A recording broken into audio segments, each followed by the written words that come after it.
성경에는 하나님 나라, 또 하늘나라, 또 하나님의 천국 이런 여러 가지 표현들이 다양하게 사용되고 있는데 물론 성서 원어로 보면 하나님의 나라, 또 하늘나라, 천국 이런 개념들이 조금씩 다르기는 합니다. 그러나 신학적으로 큰 의미의 차이는 보이지 않고 있습니다. 오늘 주님께서 하늘나라를 우리들에게 이렇게 비유로 말씀하셨는데요. 하나님 나라, 또 하늘나라라는 개념은 참 이해하기 어려운 개념입니다. 가장 성도들에게 가장 먼저 와닿는 개념은 아무래도 우리가 개인의 종말, 즉 죽음이 우리 인생에서 아주 민감한 문제이기 때문에 하나님 나라하면 천국이라는 개념을 제일 먼저 생각하는데요. 물론 그 천국의 개념도 하나님 나라의 개념에 포함이 됩니다. 또 어떤 사람에게는 역사의 종말, 하나님의 나라는 역사의 종말이다. 즉 그 모든 세상이 끝나는 그 말세에 우리가 보게 될 나라를 의미한다. 또 이런 주장들도 있습니다. 또 공간적으로도 여러 가지 다양한 의견들이 있습니다. 정말 예수님이 재림하실 때 하나님 나라가 이 땅에 임하시는 건지 아니면 우리 모든 부활한 지체들이 또 다른 어느 공간으로 가는 것인지 이것도 사실은 신학자들에 따라 조금씩 차이는 있습니다.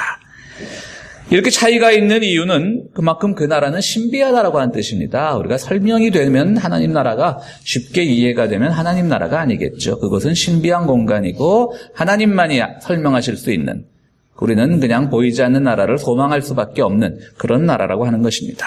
성경에 보면 누가복음과 요한복음에도 하나님 나라에 대한 차이는 있습니다. 이 누가복음에서는 하나님 나라가 자꾸 이렇게 지연된다라고 하는 그런 신학적 입장을 가지고 있고요. 요한복음에서는 이미 하나님 나라가 우리 가운데 실현됐다라고 하는, 이미 이루어졌다라고 하는 그런 신학적 입장을 가지고 있습니다. 그래서 하나는 지연된 종말론, 또 요한복음은 실현된 종말론, 이렇게 두 성서의 기자들에 따라서도 입장이 조금 다양합니다. 초대교회에서는 하나님 나라가 곧 금방 임할 줄 알았어요. 예수님이 재림하시고 승천하시니까 이제 하나님 나라는 곧 오겠구나. 또 주님께서 가시면서 또 우리들 헷갈리게 내가 곧 오리라 하셨거든요. 근데 이제 곧이 얼마만큼이나 말씀해 주시지 않고 곧 오리라 하니까 초대교회 신도들은 예수님이 금방 오실 줄 알았던 것이죠. 그러나 이게 자꾸 지연되다 보니까 초대교회에서도 좀 동요가 있을 거 아니에요? 이 초대교회 성도들을 하나님의 말씀으로 이렇게 진정을 시켜야 될 필요가 있으니까 누가복음의 기자 같은 분들은 아니다, 하나님 나라의 도래는 좀 지연될 것이다, 이렇게 설명을 하고요. 또 요한복음의 기자는 아니다, 이미 우리 가운데 이루어졌다, 뭘 이루어졌는데 또 기다리느냐, 이런 식으로 설명을 했던 겁니다. 자, 어느 게 맞을까요? 성서의 기자들끼리도 이렇게 의견이 다양한데 그렇다면 하나님의 나라에 대한 바른 신학은 없는 것일까? 그건 아닐 겁니다. 그래서 현대신학에서는 바로 부분적 성취와 보편적 성취라는 말을 씁니다. 하나님 나라는 우리 가운데 이미 이루어졌어요. 왔어요. 그걸 우리가 부분적으로 본 거예요. 부분적으로 성취된 거예요. 그러나 종국에는 역사의 종말, 개인의 종말을 넘어서서 한 역사의 종말에 가서 하나님 나라가 이루어지기 때문에 그때 이루어지는 것을 이제 보편적 성취라고 하죠. 우리의 신앙의 소망은 보편적 성취를 바라는 것이지만 동시에 우리는 우리의 일상의 삶 속에서 하나님 나라가 매일매일 우리와 함께하고 있다는 어떤 부분적 성취의 경험을 하면서 살아가야 되는 겁니다. 그러니까 하나님 나라는요, 우리가 죽어서 가는 천당의 의미도 있고 역사의 종말에 도래하는 하나님 나라의 의미도 있지만 오늘 우리가 그것이 어떤 모습인지 잘 알지 못하기 때문에 오늘 우리가 가장 받아들이기 좋은 개념 또는 정확한 개념은 바로 우리 삶 속에 이미 하나님 나라가 왔다라고 하는 겁니다.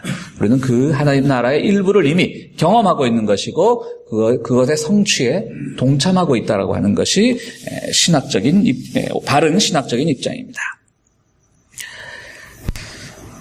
최근에 어떤 로이드 글렌이라고 하는 미국의 목사인데요. 이분이 비행기 여행을 하다가 다른 지역에 집회가 있어 비행기 여행을 하다가 비행기 안에서 승무원으로부터 전화를 받았습니다.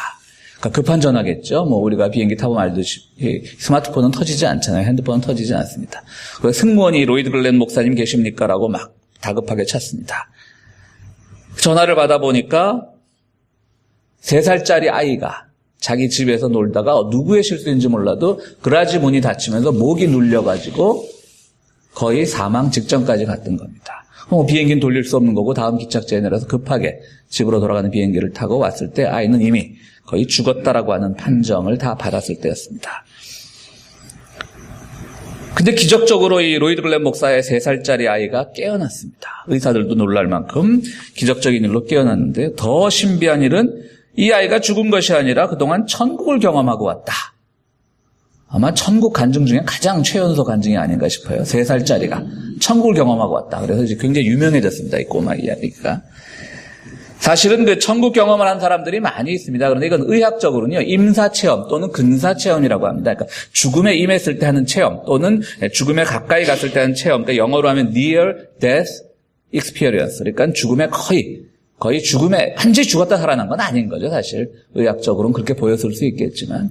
갔을 때 어떤 신비한 경험을 하고 온 사람들을 이제 천국 경험을 했다 할 때 그냥 의학적으로 뭘 근사체험, 임사체험이라고 부르는데요. 그래서 그분들의 경험을 들어보면 다 이제 본인이 갖고 있던 천국의 그 판타지들이 이제 그분의 체험을 통해 나타나는 거죠. 그것도 참 신비한 현상은 틀림없죠. 우리 어떤 뇌의 어느 부분이 건드려져서 그런 체험을 하고 왔을 겁니다. 이 목사가 좀 그렇게 표현을 해서 그 체험을 그냥 뇌의 어떤 부분이 건드려져서 체험을 한 것이다 이렇게 말을 해서 좀 죄송하긴 한데요. 그 신앙 없는 어떤 믿음 없는 표현이 아니라 오늘 설교에서 좀 이따 다시 설명을 드리겠습니다. 왜 그런지.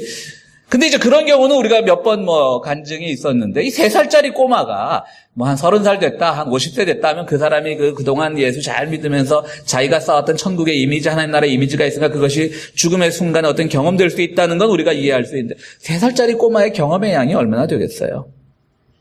그래서 이제 사람들은 더 신비한 거죠. 물론 저는 여기서 함부로 말할 수가 없는 게 그 아이가 어떻게 하나님 나라를 설명을 했는지는 직접 읽어보진 않았습니다. 그냥 이 아이가 유명해지고 있다는 것만 알고 있습니다.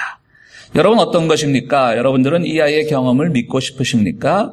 물론 말씀드렸듯이 신비한 경험은 인정해 주어야 되겠죠. 사람들은 정말 우리가 의학적으로, 말로, 이성적으로 설명할 수 없는 그런 신비한 체험 속에 우리는 살아갑니다. 그 자체 경험을 우리가 인정 안 할 필요는 없는 겁니다. 그러나 과연 그것이 정말 그 아이가 본 것이 우리가 나중에 보편적 성취의 순간에 경험하게 될 하나님 나라의 진정한 모습일까? 저는 여기에 회의가 있다라고 하는 것이죠. 그 신비성 자체는 저는 의심하고 싶지 않지만 정말로 그 아이가 본 게 정말 진정한 천국의 모습일까? 그의 경험의 양이 정말 아무리 일천하다 할지라도 또 다른 신비로서 그 아이가 더 많은 것을 경험했을 수 있겠지만 정말 그것이 그 아이가 본 것이 하나님 나라의 모습은 아닐 거라는 생각을 해봅니다. 왜냐하면 누가복음 17장 20절에서 21절까지는요. 바리새파 사람이 묻습니다. 하나님 나라가 언제 옵니까? 이렇게 물어보니까 그때 예수께서 그분들에게 뭐라고 말씀하시냐면 하나님의 나라는 볼 수 있게 임하는 것이 아니다. 그러니까 보여지는 나라가 아니라고 하는 겁니다. 그리고 여기 있다 저기 있다고도 못한다는 겁니다. 우리가 신비하죠. 예수님 재림할 때 하나님 나라가 정말 외부의 공간에서 오는 것인지 우리가 가는 것인지 잘 모르는데 그 모르는 게 당연하다라는 말씀이에요. 여기 있다 저기 있다 말 못한다. 그러면서 그 누가복음 17장 20절에서 뭐라고 말하냐면 하나님 나라는 너희 안에 있다라고 말씀을 하셔요. 참 신비한 말씀이죠. 사람들은 막 어떤 종말의 순간에 가게 될 하나님의 나라를 기대하고 물어봤는데 하나님 나라는 너희 안에 있다. 근데 영어 성경에 따라서 또 너희 안에 있다는 게 전치사가 2가지로 쓰이고 있습니다. 번역본에 따라서. 어디서는 너희 안에를 in you, 그야말로 글자 그대로 너희 안에라고 영어 번역한 성경이 있는가 하면 또 어떤 성경에서는 among you, 그러니까 너희들 사이에 있다라고 하는 것이죠. 이 2가지 의미가 저는 다 맞다고 생각합니다. 우리 마음에 이미 겨자씨와 같은 작은 믿음이 있을 때 하나님 나라는 우리 안에서 시작이 된 겁니다. 동시에 하나님 나라는 내 개인의 종말로만 관심 있는 것이 아니라 모든 사람들이 다 함께 살아가야 되는 더불어 살아가는 공간으로서 하나님 나라이기 때문에 우리 사이에 이미 있는 거예요. 저와 여러분 사이에, 여러분과 여러분 사이에 이미 있는 거예요. 우리 사이에 어떤 갈등과 분열이 있고 미움과 증오가 있으면 어떻게 그것이 하나님 나라가 되겠습니까? 우리 사이에 이미 사랑과 배려와 용납이 있는 거예요. 그럴 때 하나님 나라가 이미 우리는 이 세상에서 경험하고 있는 겁니다. 죽어서 가는 것이 아닌 겁니다. 이미 우리 안에서 경험되고 있는 것이고 내 마음 안에서 또 우리의 인격적인 관계 안에서 사회적인 관계 안에서 하나님 나라가 경험되고 있는 거예요. 그게 바로 하나님 나라인 겁니다. 그러니까 여러분들은 당연히 우리가 인생의 종말을 경험했을 때 천국에 가겠지만 바로 우리는 지금 하나님 나라를 살고 있는 겁니다. 근데 우리 눈에 잘 보이지 않는 이유는 아직도 우리 사이에 미움이 있고 증오가 있고 갈등이 있고 분열이 있다면 우리 눈에 잘 보이지 않는 거죠. 아직 내 마음 안에 하나님 나라에 대한 소망이 아니라 욕심과 욕망이 가득하다면 하나님 나라가 잘 보이지 않는 것이죠. 그것을 우리가 극복한다면 하나님 나라는 우리에게 조금씩 보이게 되는 겁니다.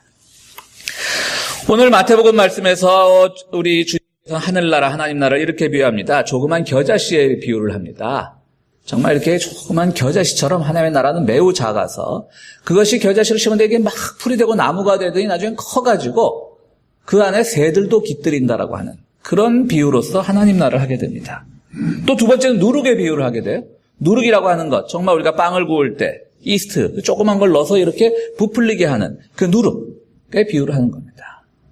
말씀드렸듯이 하나님 나라는 어떤 가상의 공간, 우리가 막 어떤 신비한 공간으로 존재하는 것이 아니라 우리 사이에, 우리 안에 존재하는데 그것조차도 겨자씨처럼 작아서 잘 보이지 않고 누룩처럼 이 빵이 부풀려지고 나면 누룩의 존재는 사라지듯이 사라지고 마는 것이라고 하는 또 굉장히 신비한 설명이죠.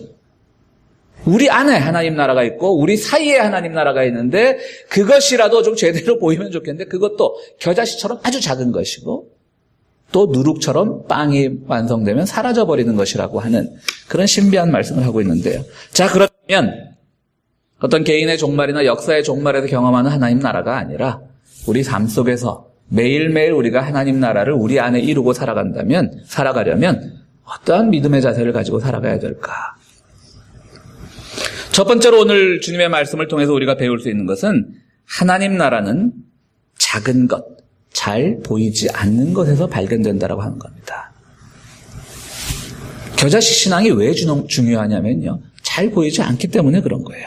톰 샤인이라는 신학자는 이렇게 말합니다.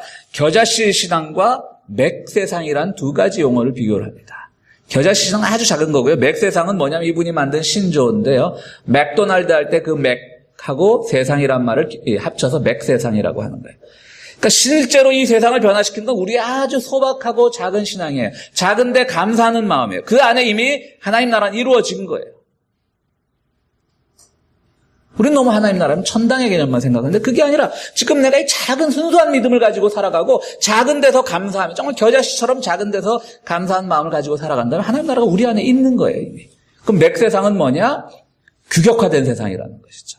요즘은 이분이 책을 이게 오래전에 쓴 거라 이런 표현이겠지만 요즘 햄버거도 얼마나 이 프랜차이즈들이 많습니까? 어쨌든 햄버거의 프랜차이즈는 맥도날드가 대표적이니까요. 그러니까 오늘날의 세상은 맥세상처럼 모든 것이 규격화되고 표준화되고 개인의 개성이 무시되고 그리고 뭔가 큰 게 항상 좋은 것이고 뭔가 제도적인 것이 좋은 것이고 이런 세상이 되었다라고 하는 것이죠. 그렇지 않다라고 하는 겁니다. 톰 샤인의 얘기는 바로 정말 겨자씨처럼 작은 신앙. 이 거대한 사회 속에 살아가면서 거대한 것, 큰 것, 심지어 교회까지도 대형 교회에 갈수록 더 많은 사람들이 모이잖아요. 그럼 맥세상이에요, 그건. 겨자씨 신앙이 아니에요. 큰 교회가 질투나서 이러는 게 아닙니다. 매번 제가 설교 시간에 그런 말 많이 하는데 그게 아니라 정말 우리의 믿음은 순수한 데서 하나님 나라가 발견되는 거거든요. 작은 데서, 보이지 않는 데서. 아주 우리 일상에서 작은 성취에 우리가 감사할 때 우리 신앙은 성장합니다. 우리 인생에 대한 지나친 기대를 내려놓을 때 우리의 겨자씨 신앙을 통해서 하나님 나라가 발견됩니다. 인생에 대한 기대가 높으면 그만큼 짜증도 많이 나니까 하나님 나라는 우리 안에서 발생할 수가 없는 것이죠. 자녀에 대한 지나친 기대를 내려놓을 때 겨자씨 신앙은 하나님 나라처럼 우리 안에서 나타납니다. 여러분 자녀라고 하는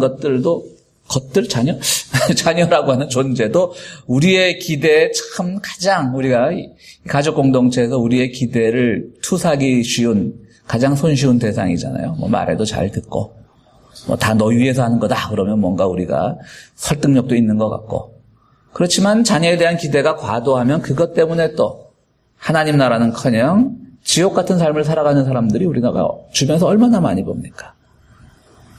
우리 교민사회에서 문제가 되고 이런 아이들 보면 처음부터 그 아이들이 어떤 악한 유전자를 갖고 태어난 아이들이 아니잖아요.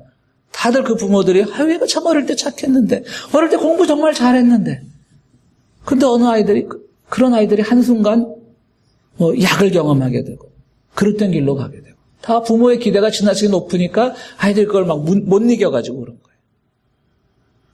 우리가 자녀도 마찬가지입니다. 우리 소유물이 아닙니다. 자녀에 대한 지나친 기대를 내려놓을 때 하나님 나라는 우리 가운데 나오는 겁니다. 자, 너무나 큰 기대. 맥도날드 같은 건 거대화된 소망을 가지고 살아가는 것이 아니라 작은 소망을 가지고 살아갈 때, 작은 것에 감사할 때 그때 하나님 나라를 우리는 조금씩 맛볼 수가 있는 겁니다. 오늘 교회의 문제가 무엇입니까? 우리의 믿음의 표현들이 너무 과장되어 있습니다.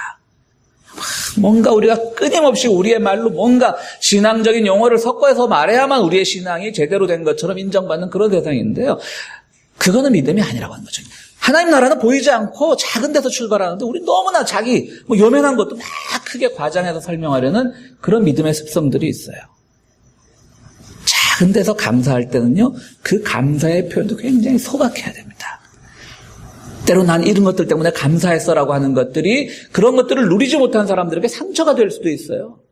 근데도 우리는 너무나 그런 걸 잘 모르고 그 표현조차도 막 과장되는데 그것도 옳지 않습니다.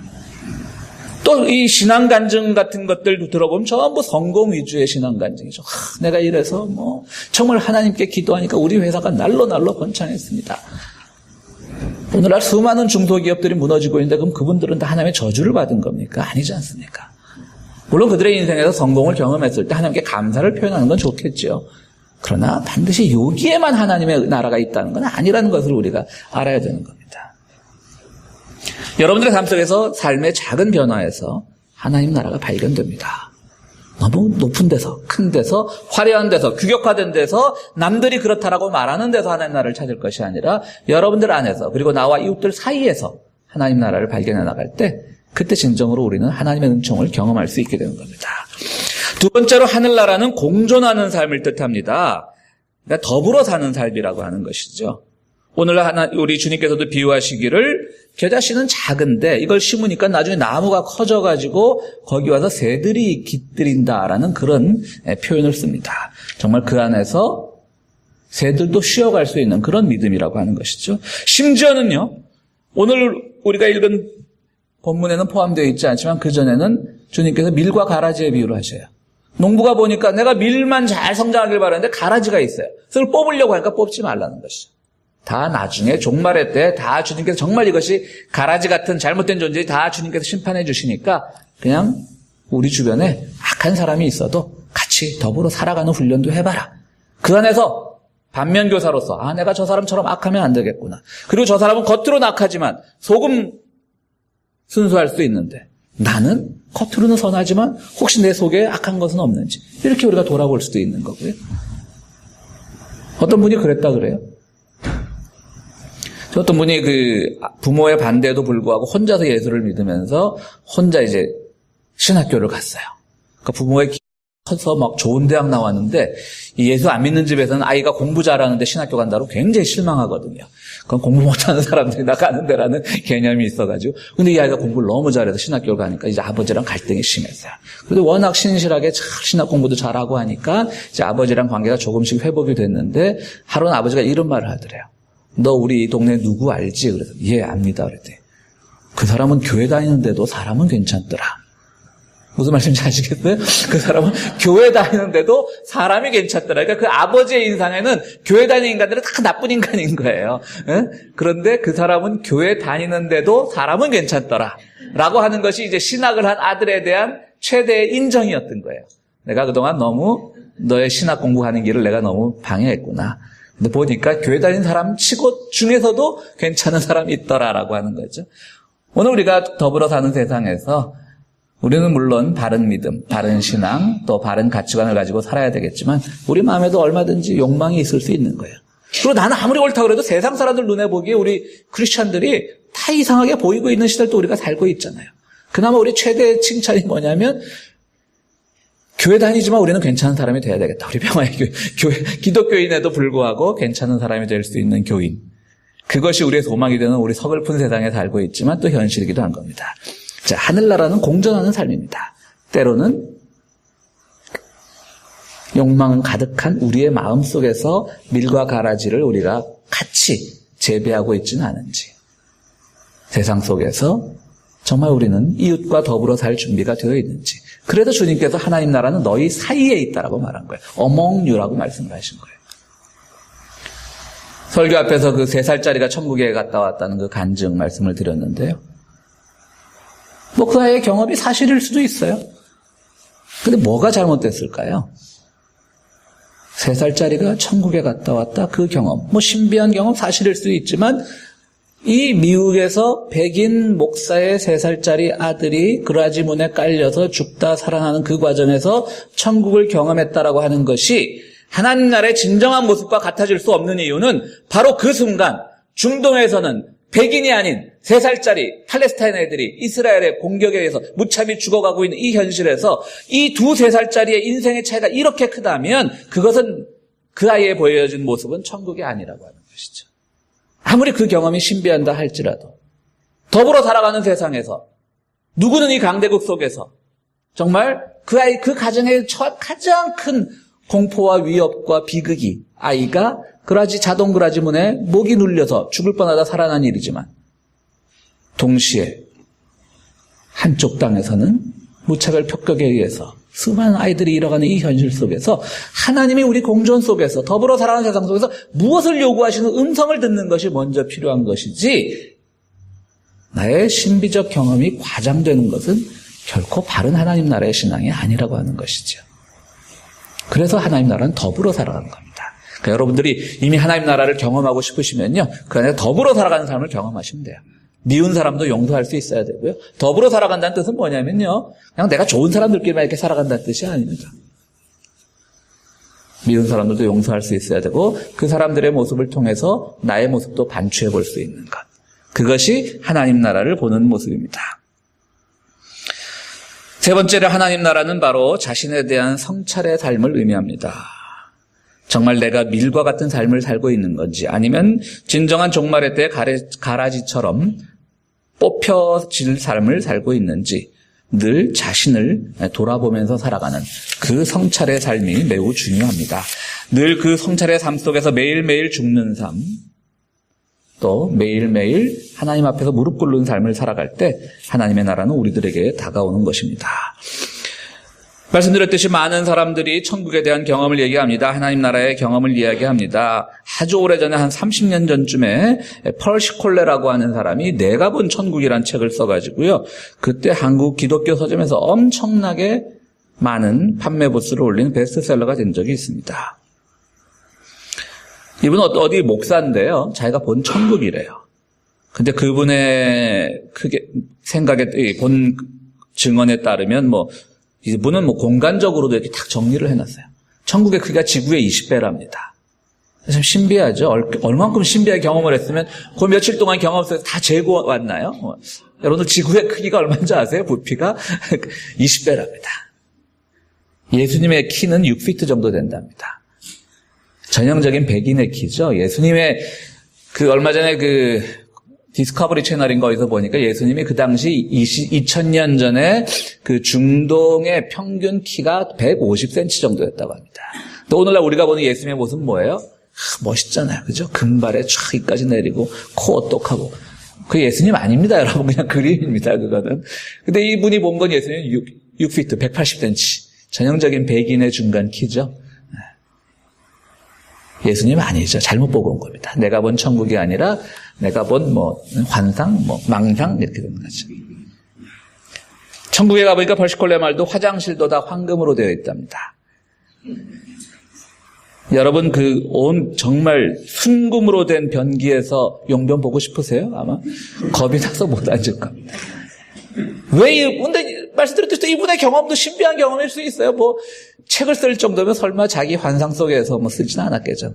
그럼 뭐예요? 하나님 나라는 그 사람이 평생 생각해온 그 하나님 나라가 정말 아까도 말씀드렸듯이 어떤 뇌의 어떤 부분이 이상하게 자극이 되어가지고 그래서 그냥 경험한 거예요. 그분의 소망인 거예요. 예수님은 백인이어야 돼. 잘생겨야 돼. 평소에 그분이 황금에 대한 소망이 많으니까 황금이 넘쳐나가지고 화장실도 다 변기도 황금으로 만들어져 있어야 돼. 그리고 혼자 막 생각했겠죠. 그동안 예수 믿은 사람들이 다 구원받고 다 살려면 적어도 지금의 땅이 한 20배 크기는 있어야 되지 않을까? 자기도 모르는 사이에 무의식적에 그런 생각들이 있기 때문에 어떤 감각적인 체험을 체험했으면 그것이 경험되는 거예요. 왜 이 말씀을 드리냐면 우리가 보고 싶은 하나님의 나라는 결국 우리의 신앙의 분량 겨자씨 안에 있다라고 하는 거예요. 우리의 작은 믿음 안에 여러분들이 어떤 소망을 가지고 있느냐에 따라서 하나님 나라는 그렇게 나타난다라고 하는 겁니다. 우리의 욕망이 정말 황금을 많이 가지고 싶으면 하나님 나라 가면 황금 많이 맛볼 겁니다. 근데 하나님 나라에서 황금을 맛봐서 뭐 하겠어요? 그때 가서 후회하는 거지. 아이고, 이렇게 많으면 좀 살아생전에 주시지. 하나님 나라가 아닌 거죠. 내가 누군가를 끊임없이 미워했는데 그래도 교회는 열심히 다녔어요. 그럼 하나님 나라 가면 그 미운 사람을 끊임없이 미워할 수 있는 마음이 그대로 우리 겨자씨 안에 남겨져 있는 거예요. 그 풍성한 나무가 결국 겨자씨에서부터 시작했듯이 하나님 나라는 굉장히 신비한 공간인 거예요. 단절과 연속이 신비하게 만나 있어요. 맨 처음에 단절돼요. 하나님 나라는. 주님께서도 그렇게 설명하셨죠. 어떤 사람이 와서 그 당시 중동의 형사 취수의 그 전통이 있으니까 형이 죽으면 그 형수를 밑에 동생이 취하게 돼 있고 형사 취수. 우리나라 고조선 때도 있었는데요. 그러니까 이제 비유를 들면서 그러면 만약에 형제가 7이면 근데 형제가 위에 형부터 다 죽었어. 차례. 그러면 나중에 천국에 갔을 때 이 아내는 누구의 아내가 됩니까? 충분히 있을 수 있는 질문이죠. 사실 뭐 유치한 것 같지만 있을 수 있는 질문이에요. 근데 주님께서 뭐라 그러시죠? 하늘나라에는 결혼 들고 장가 들고 시집가고 이런 거 없다. 그건 단절의 공간이에요. 그러나 동시에 또 연속의 공간이에요. 우리 겨자씨 같은 믿음 안에서 우리가 가지고 있던 소망이 하나님 나라에 나타나는 거예요. 우리가 어떤 소망을 가지고 있는지. 정말 우리가 평화의 소망을 가지고 있다면 하나님 나라는 평화로운 곳이지만 우리가 분쟁과 갈등과 분열과 증오의 감정을 신앙으로 그럴듯하게 포장해가지고 가지고 있다면 그가 경험한 하나님 나라는 정말 하나님 나라 천국인 줄 알고 하는데 거기서 맨날 싸우는 거예요. 그런 나라는 하나님 나라가 아닌 거죠. 자, 말씀드렸듯이 여러분들 우리의 삶 속에서 하나님 나라는 신앙의 조급성으로 이루어지는 건 아닙니다. 매일매일 성찰하면서 내 믿음에 겨자씨만한 작은 믿음에 어떤 것을 내가 담고 살아가는지 그것을 경험하면서 하나님 나라는 우리에게 다가오는 겁니다. 그렇습니다. 여러분들은 정말 나중에 역사의 종말에 이루어질 하나님 나라를 도망하면서 사셔야 하지만 동시에 이미 내가 지금 하나님 나라의 주인이라는 그 믿음을 가지고 살아가시기를 바랍니다. 하나님 나라는 여러분들 안에 있고 여러분들 사이에 있습니다. 내 안에 내 마음의 욕망을 버릴 때 하나님 나라는 보다 더 정확하게 다가올 것이고 우리들 사이에서 공동체적인 관계에서 더불어 사는 삶을 배울 때 하나님 나라는 다가올 것입니다. 사랑하는 성도 여러분, 여러분들 매일매일 삶에서 작은 데 감사하십시오. 겨자씨같이 보이지 않는 것에 감사하고 때로는 그 표현조차도 아주 소박할 때 하나님 나라는 여러분에게 다가옵니다. 또 우리 이웃들과 더불어 사는 삶을 배우고 매일매일 자신을 돌아보는 성찰의 삶을 살 때 하나님 나라는 여러분 안에 그리고 우리들 사이에서 경험됩니다. 하나님 나라의 체험은 신비적인 체험이 아니라 우리 매일매일의 삶이 곧 하나님의 은혜로 인한 신비임을 알 때 그때 하나님 나라는 다가옵니다. 사랑하는 성도 여러분, 늘 하나님 나라를 경험하고 사는 여러분들에게 하나님의 놀라운 은총이 함께 하시기를 간절히 바랍니다. 우리 함께 기도하시겠습니다.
거룩하시고 자비로우신 하나님, 저희들 주님께서 경험하신 십자가의 경험과 부활의 경험을 통하여 매일매일 하나님 나라를 소망하며 살아가게 하시니 감사드리옵나이다. 그러나 우리들 늘 부족하여서 그것이 우리들에게 마치 어떤 신비로운 체험처럼 다가오는 소망을 가지고 살아가는 것은 아닌지 돌아보게 하여 주시고, 일상의 삶에서 늘 내 마음 안에 이루어지는, 그리고 이웃과 나의 관계 속에 성취되는 그 하나님 나라를 경험하는 귀한 우리 성도들로 삼아 주시옵소서. 이제 하나님 나라를 경험한 우리들 그 기쁨의 일환으로 주님께 작은 예물을 드립니다. 이 예물 드리는 곳에 우리의 마음도 함께 드리오니 우리 마음 받아주시고 우리 마음의 온갖 욕망 사라지는 정말 거룩한 하나님의 나라의 작은 공간이 되는 축복을 우리 모두에게 허락하여 주시옵소서. 예수 그리스도 이름으로 기도하옵나이다. 아멘.